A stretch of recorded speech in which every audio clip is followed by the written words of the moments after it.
So guys ఇగో ఇప్పుడైతే మేము ఇక్కడ అరెల్ ఘాట్కి వచ్చినాం. ఈ నుంచి బోట్ మాట్లాడుకొని పోవాలి. ఇప్పుడు బోట్కి వచ్చేసి పర్ హెడ్ 2000 అట్లా అంటున్నారు. ఇక్కడ చూసుకుంటున్నట్టయితే చాపర్ అయితే వచ్చింది ఇప్పుడే, జస్ట్ ల్యాండ్ అయితే చూడండి ఒకసారి.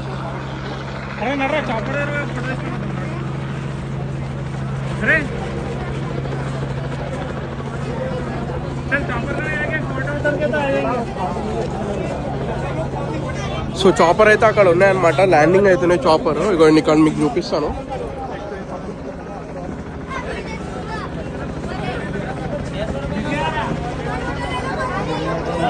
సో అక్కడ చాపర్ అయితే ఉంటుంది. సో మన వాళ్ళు అయితే అందరు వెయిట్ చేస్తున్నారు ఇక్కడ. ఎండ్ అయితే చాలా ఉంది, చాలా డిమాండింగ్ ఎక్కువ ఉన్నాయి ఇక్కడ బోట్స్వి. ఏమంటావు అన్న, పర్ హెడ్ 2000 అంటే చాలా టూ మచ్ అసలు. ఇప్పుడు ఇక్కడ నుంచి మనం వచ్చేసి అక్కడికి పోవాలని నేను చూపిస్తున్నాను మీకు అనమాట. అక్కడికి వెళ్ళాలి, అదే ఇప్పుడు త్రివేణి సంఘం. సో అక్కడికి వెళ్ళడానికే 2000 అడుగుతున్నారు పర్ హెడ్. సో ఇది మరీ టూ మచ్ అనిపిస్తుంది. ఇప్పుడు మనకి ఎడికాల్ తెలుసా, అటు పోవాలి. ఇప్పుడు మనం ఏం చేసాం తెలుసా, ఇట్లా వచ్చి